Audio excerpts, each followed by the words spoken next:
After Star Wars was released, it became apparent that my story, however many films it took to tell, was only one of thousands that could be told about the characters who inhabited its galaxy. But these were not the stories that I was destined to tell. Instead, they would spring from the imagination of other writers, inspired by the glimpse of a galaxy that Star Wars provided. Today, it is an amazing, if unexpected, legacy of Star Wars that so many gifted writers are contributing new stories to that saga. George Lucas, from the introduction of A Splinters of the Mind's Eye, 1996.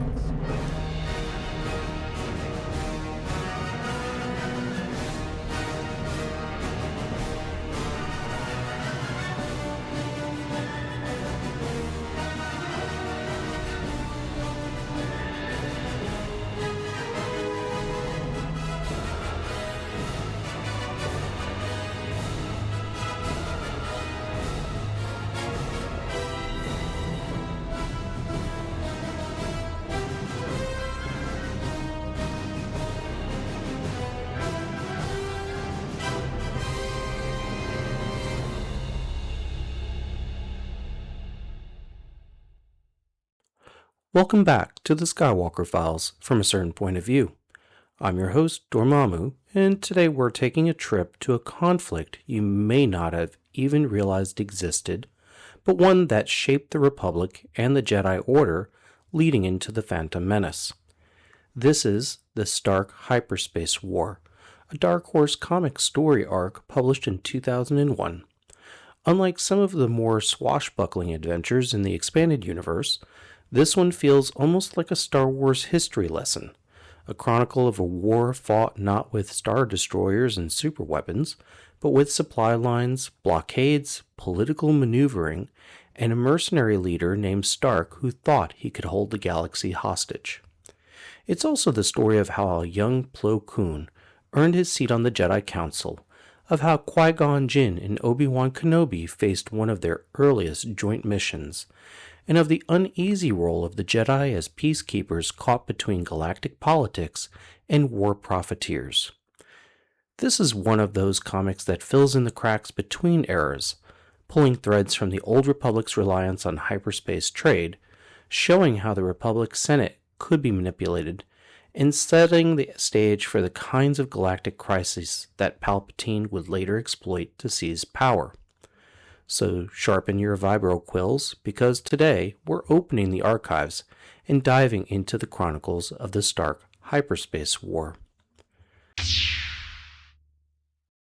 The Stark Hyperspace War was published by Dark Horse Comics in 2001, right on the heels of Episode 1, The Phantom Menace.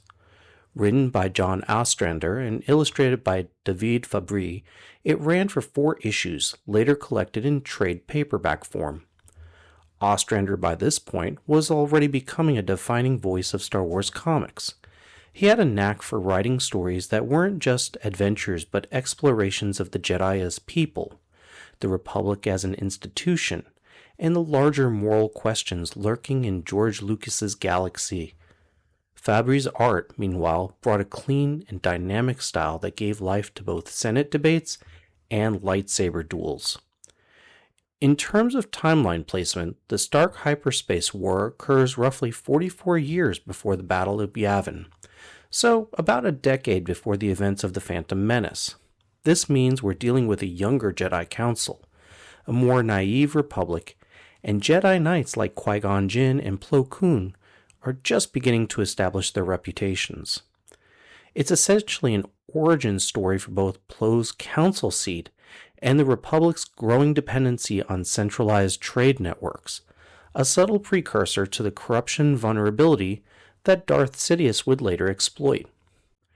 It's also worth noting that in the old expanded universe chronology, this story was considered part of a loose prequel trilogy of comics, alongside Prelude to Rebellion and Jedi Council Acts of War. Together, these comics fleshed out the Jedi's pre-Clone Wars activities and gave readers their first true taste of the political dysfunction that Lucas would lean into in the films. This comic features a surprisingly large cast, part Jedi history lesson, part political thriller, but several figures stand out as central to the drama, such as Plo Koon.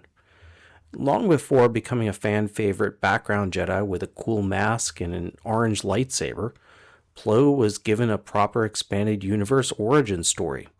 This comic explains how he earned his seat on the Jedi Council. Plo is portrayed as thoughtful, pragmatic, and deeply committed to the Jedi way. His decisions during the conflict, especially his loyalty to his master, proved pivotal in shaping his career. Perhaps the most fascinating addition to Jedi lore here is Tavaka, Plo Koon's Wookiee Jedi master. A towering figure with both wisdom and ferocity, Tavaka represents the kind of mentor we wish we saw more of in the films. His role in the conflict is both inspiring and tragic, one of those expanded universe creations that instantly feels like it should have been part of the films all along. Still years away from his fateful meeting with Anakin Skywalker, Qui-Gon also appears as the same stubbornly independent Jedi we know from The Phantom Menace. His instincts and reluctance to blindly follow orders already put him at odds with more by-the-book Jedi, and his relationship with his Padawan shines here. Obi-Wan Kenobi is here, but at this point he's still young, idealistic, and trying to live up to the standards of both the Jedi Code and his master's expectations. His role is smaller in this story, but it offers an early glimpse of his devotion to Qui-Gon, one of the threads that would continue right into Episode 1. Aayla Stark is the war's namesake and antagonist. He's a profiteer and opportunist. He sees the galaxy's reliance on hyperspace trade as a weapon to be exploited. By seizing control of shipping routes, he effectively holds the Republic hostage. Stark represents a different kind of villainy than Sith Lords or crime syndicates. It's greed, opportunism, and the arrogance of thinking one man can outmaneuver the galaxy's institutions. And you have also Nute Gunray and the Trade Federation, the same scheming Nemoidian who later pledges himself to Darth Sidious. This story shows his earlier dealings with the Republic and begins to establish the corrupt, self-serving reputation of the Trade Federation. His presence makes the conflict feel like a natural stepping stone into the politics of the Phantom Menace. Several other familiar faces also appear in supporting roles, including Mace Windu and Ki-Adi-Mundi, reminding us that the Jedi Council has long struggled with balancing diplomacy, war, and their own internal disagreements. Altogether, this cast allows the story to function on multiple levels. The personal journey of Plo Koon, the mentor-student dynamic of Qui-Gon and Obi-Wan, and the broader Republic versus Profiteer conflict. The narrative of the Stark Hyperspace War is told through flashbacks, framed by Aayla Secura's recovery inside the Jedi Temple. Still reeling from her time under the influence of Vulf Karko and the trauma of her memory loss, Aayla seeks grounding among her fellow Jedi. It is here that Plo Koon steps in as a steadying presence, guiding her through meditation and helping her reestablish her connection to the Force. While they are working together, an old associate of Plo's arrives at the temple, sparking conversations that drew Aayla into the past. The Jedi, Plo Koon, and several others begin recounting the tale of a pivotal event in the Republic's history, the Stark Hyperspace War. What follows is kind of an oral history, told from the perspective of those who lived it. For Aayla, the retelling serves as a dual purpose, both grounding her in Jedi tradition and reminding her that the struggles of the present are connected to a much larger galactic tapestry. Through their accounts, we learn how Aayla Stark and his mercenaries seized hyperspace shipping routes, holding the Republic hostage by controlling medical supplies. We see the paralysis of the Senate, the opportunism of the Trade Federation, and the growing reliance on the Jedi to resolve conflicts that politicians cannot. The central moments remain the same: Tavaka's heroic death, Plo Koon rising to prominence, Qui-Gon and Obi-Wan learning hard lessons about loyalty and instinct. But instead of being a straightforward wartime chronicle, it's filtered through memory and storytelling. This narrative device makes the comic feel like a piece of Jedi oral tradition, part history lesson, part cautionary tale. For Aayla, still struggling with her identity and shaken faith, it's also a way to see herself reflected in the lineage of Jedi who came before. The framing story softens the harshness of war with a more reflective tone. It's less frontline action and more campfire storytelling in the Jedi Temple. The effect is that the hyperspace war becomes less about spectacle and more about legacy. What lessons can be passed on to the next generation of Jedi, and how memory itself is a vital part of Jedi identity. Unlike many Star Wars stories, the Stark Hyperspace War isn't really about good versus evil in the classic sense. Instead, it's really about profit versus principle. Stark isn't a Sith Lord or a tyrant. He's a profiteer willing to let billions suffer if it means lining his own pockets. The Jedi, for their part, are thrust into a role they're not entirely comfortable with. Peacekeepers and forced to act as generals. The war highlights their vulnerability to political manipulation and foreshadows the compromises they will later make in the Clone Wars. The comic also touches heavily on mentorship and legacy. Tuvaka's sacrifice leads directly to Plo Koon's rise, just as Qui-Gon's choices shape Obi-Wan's future.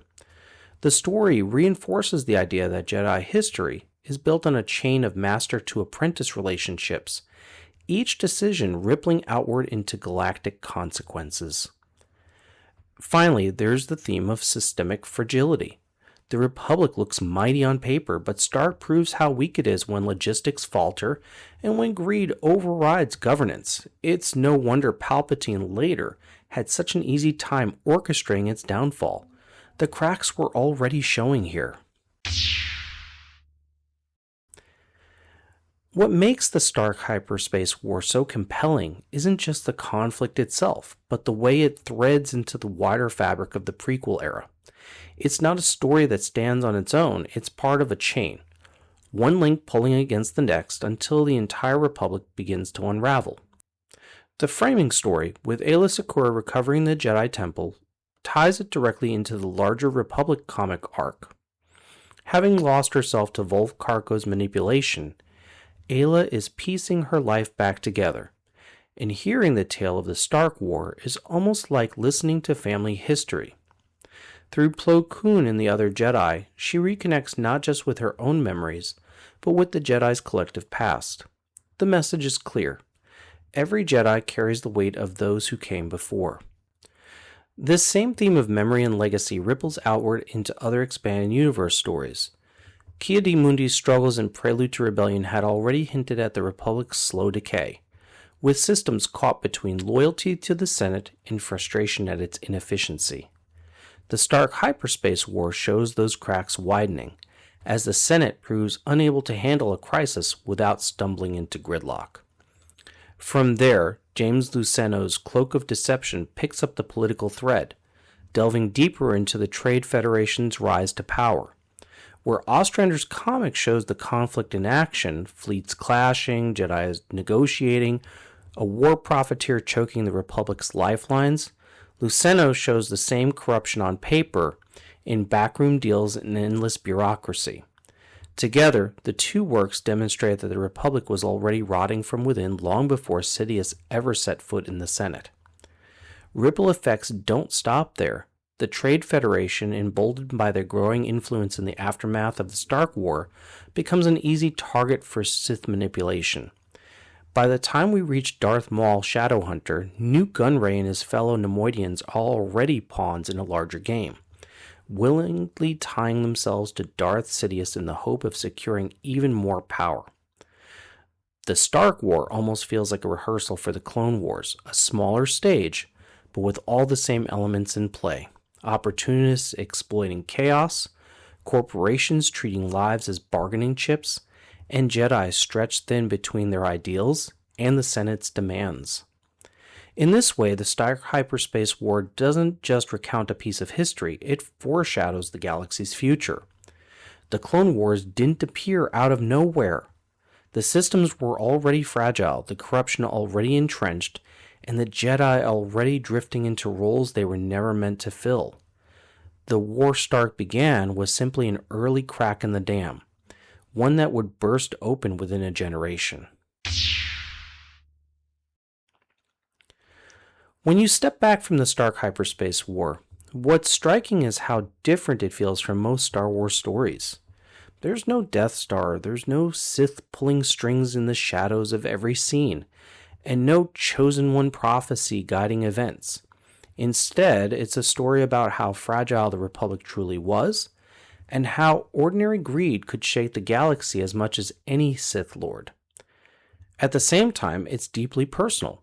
Plo Koon steps out of the background and becomes more than just a masked Jedi with a gravelly voice. He becomes a man shaped by sacrifice and loss, forever marked by the death of his Wookiee master Tavaka. Qui-Gon Jinn and Obi-Wan Kenobi are here as well, sharpening the edges of their relationship years before Naboo, already showing the stubbornness, trust, and friction that define them in The Phantom Menace. And even Aayla Secura, although she isn't part of the war herself, gains something from the retelling. For her, this story is an anchor, a reminder that she belongs to a tradition much larger than her own struggles. Thematically, the comic foreshadows much of what is to come. The Jedi's role as reluctant generals, the Trade Federation's growing arrogance, the Senate's inability to act decisively. These are all warning signs that the Clone Wars were not a sudden collapse, but the culmination of decades of dysfunction. In that sense, the Stark War is less a forgotten skirmish and more a prologue to the galaxy's unraveling. It's also worth remembering that the Stark Hyperspace War was one of Dark Horse's boldest attempts to do what George Lucas himself was doing with the prequels, to tell Star Wars stories that weren't just about action and spectacle, but about politics, legacy, and the subtle machinery of history. And like the prequels, it sometimes catches readers off guard. This isn't the high-flying adventure of Han Solo or Luke Skywalker, but a slower, more reflective look at how the Republic functioned, or rather how it didn't.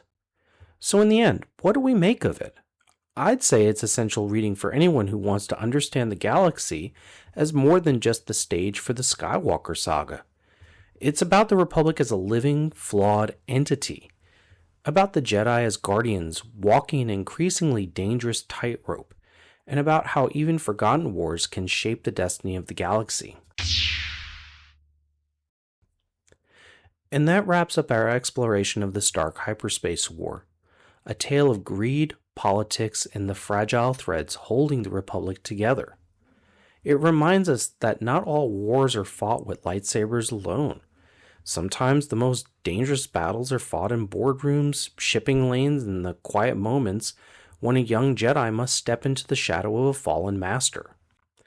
Next time on the Skywalker Files, from a certain point of view, we shift focus slightly from galaxy-shaking conflicts to the personal journeys of Jedi in The Rite of Passage, a Dark Horse comic that has a royal heir that has been kidnapped, along with Jedi Master Thalm, who is protecting the boy.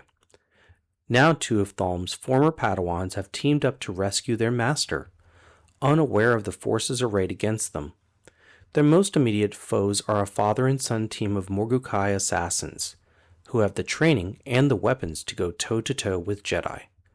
But behind it all are the machinations of the notorious Count Dooku. So whether you're here for the politics, the lightsabers, or the lineage of mentorship that binds the Jedi together, join us next time as we continue tracing the hidden stories of the galaxy, one episode at a time. This has been your host, Dormamu, and may the Force be with you.